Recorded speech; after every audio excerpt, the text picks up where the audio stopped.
Welcome to another edition of Talk City Greensboro, produced by GTN, featuring interviews and events happening around town. It's an easy way to stay in the know while you're on the go. Subscribe to Talk City on iTunes, Stitcher, Google Play, or SoundCloud so you can keep up with what's going on in Greensboro City government. I'm your tongue-tied host, Josh Johnson, and with me today is a very good friend of mine and our new co-host. Not quite as new as you were, but Rosemary Plyman. Not new at all. Yeah, what's up, Greensboro? We want to thank you for listening to our conversations each week. We always appreciate you tuning into the show, and we so hope you enjoy it. Cooler weather brings the perfect opportunity to curl up under a warm blanket with a great book. And every few years, the Greensboro Public Library invites everyone in the city to read a book together. One city, one book. And this year's selection is There by Tommy Orange. Beth Sheffield is here to share a little bit more. Hello, welcome. Hello. Thank you so much for having me today. We are so glad to have you. Yes. Yeah. All right, so can we start, kind of go back a little bit, and can you tell us how this got started, this One City, One Book, and the idea behind it? Yes. So I've been with the library now over 20 years. Wow. And I was there at the beginning in 2002 when our director and assistant director, Steve Summerford, looked at what was going on the West Coast with some libraries about community reads. And we in Greensboro decided to do things the way that would be best for Greensboro, where we would actually talk about different subjects and titles. And so our first book was Ernest Gaines, A Lesson Before Dying. And I know, Rosemary, you and I were just reminiscing that you interviewed Mr. Gaines. I did. That was amazing. When you were with another position. Yeah, when I was at Channel 2. Yes, right. Yes, all those years ago. And we decided to look at topics that Greensboro were applicable to Greensboro. Mm-hmm. Some communities do community reads where they just pick a favorite author, or they will just pick a popular book. Right. We kind of dig a little deeper and go around issues. So we do it roughly every other year. There was one period where it was not every other year, but we try to stick to every other year. Mm-hmm. That gives us a year of planning. Right. Thanks to our wonderful director, Bridget Blanton, we actually do community voting. Mm-hmm. Oh, nice, for the title. The public suggests, so I've got 2 suggestions in the hopper for 2 years 23. Uh-huh. We take suggestions. For this round, we had 48 suggestions that were viable. That means the book has to be in print. Right.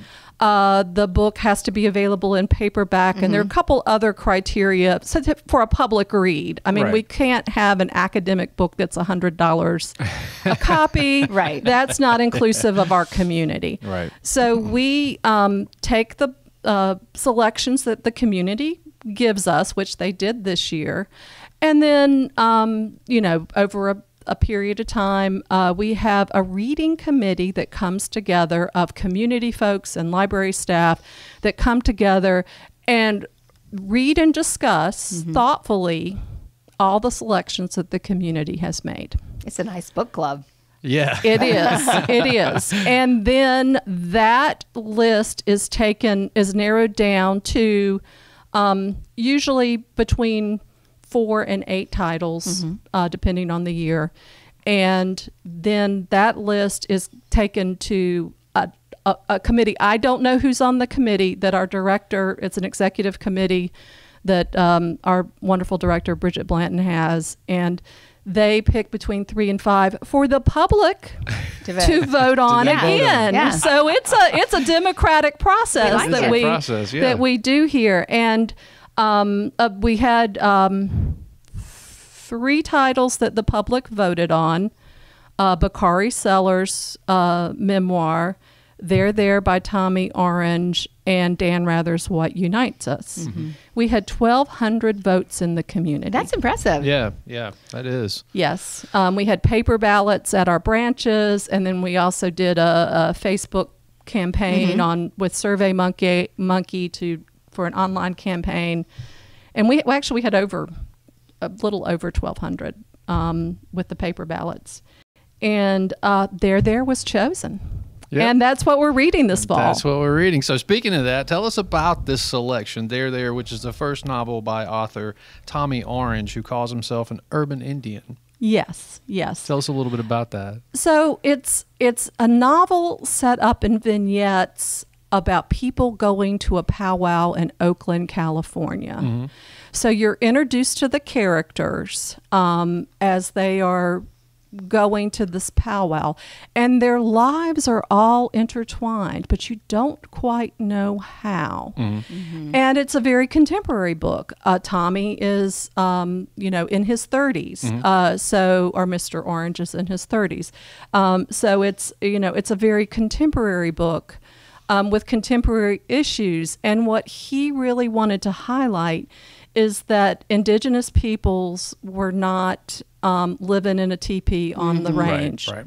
And so you get to know the characters in as they go to the powwow in Oakland and the situations in their life and some history. Mm-hmm.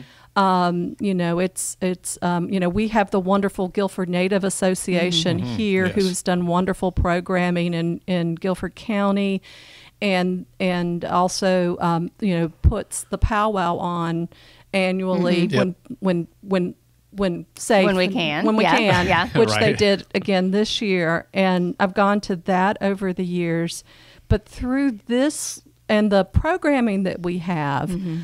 I've learned so much more about our Native culture, both here in North Carolina, mm-hmm. but also out west where the book is set too. And, some of the things about, for instance, taking American Indians to boarding schools mm-hmm. And in the 19th century so that they would assimilate into Euro-American culture. Mm-hmm. I found out that I did not know this, that actually the Quakers had one in the North Carolina mountains. Oh, wow. Wow.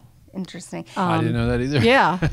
This book, like so many of the previous selections, really kind of challenges stereotypes, and it challenges readers to examine those stereotypes that they've kind of long held. Is that an intentional in some of the choice, and why do you think that's important? I think that's absolutely important. Indigenous peoples in our area are sometimes hidden within our culture. A coworker at the library, I was sitting with her at a program, at a One City, One Book program, and we were talking, and she is Native American.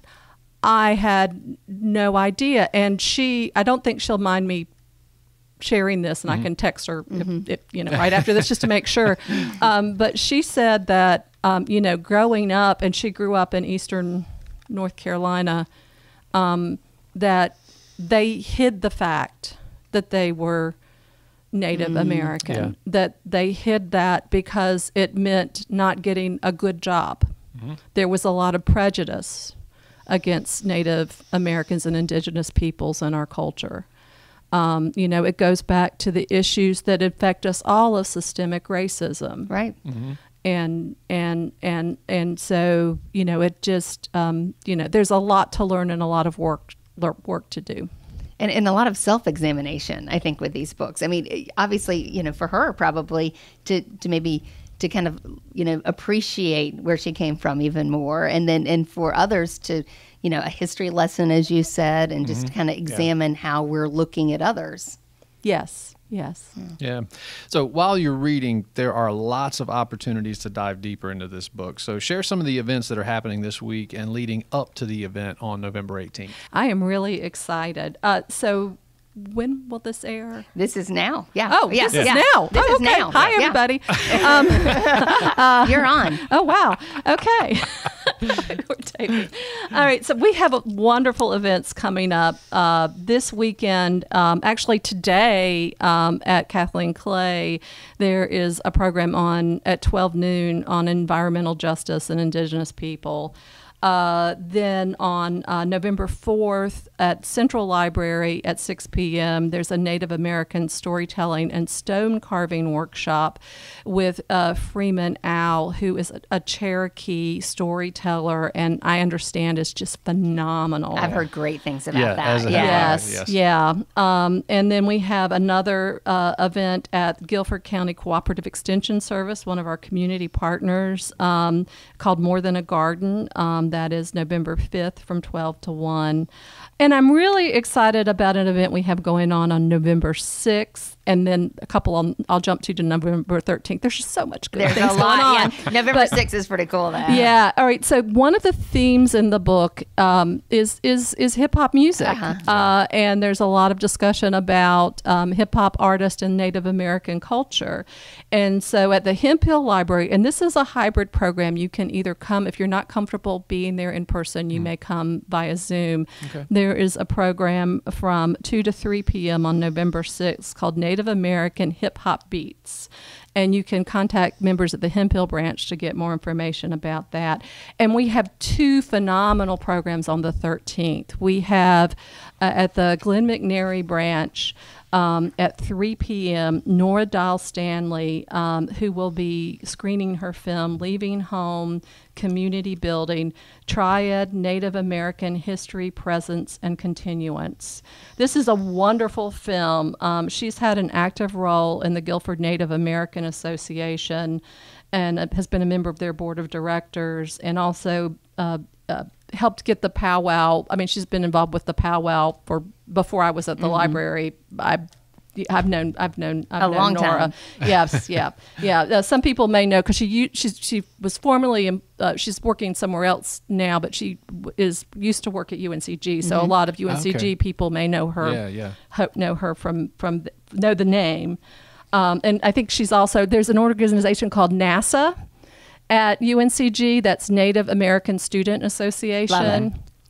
And she is one of their advisors. Cool. Still. So, and that's at 3 p.m. at the Glenn McNary branch. And then on November 13th as well, at 4 p.m. at the History Museum, we have a Cherokee mystery writer and a woman named Annette Sahuk Clapsaddle. And Annette is, we think, one of the first contemporary novelists. I'm sure there are others, and if anyone out there in the public knows of, good novels written by Indigenous peoples, please contact me at the library, and we will get the books in the library if they're in print. So she is coming with members of the American Association of University Women, and a wonderful playwright named Patsy Hawkins, I think is her last name, is going to be on stage with her as well for a talk about the women of there. Yeah. And the characters in the book, the characters that are the women. And then that leads up to, there's a couple of other programs, and they can check us out at www.greensborolibrary.org to see the other programs going on. We've got some book discussions, and there's some other programs coming up. But of course, Tommy Orange is Thursday, November 18th at 7 p.m. At the Terrace. Right. At the Coliseum. Yep. It's my understanding parking is free. And admission is free.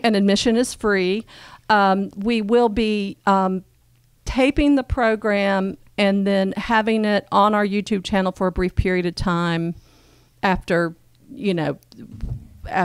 so it won't be live streamed, but for those that are not comfortable coming out, we will have it available for a period of time to watch later. Right.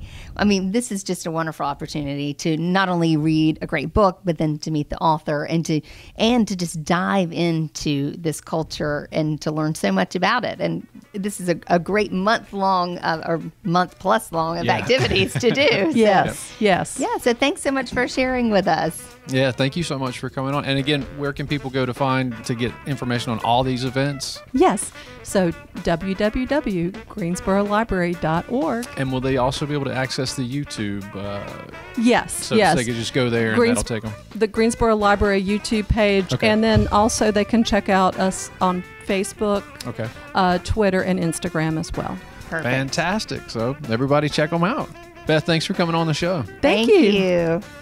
Stay tuned in weekly by subscribing to Talk City Greensboro on iTunes, Stitcher, and Google Play. And don't forget, you can download Talk City from SoundCloud. That is it for this week. Thank you for tuning in to Talk City. Be sure to watch GTN, your official source for news and information about the city of Greensboro. GTN is available on Spectrum Channel 13, AT&T UVerse Channel 99. and North State Channel 31. GTN also streams live on Roku and the city's website at Greensboro-nc.gov. Take care.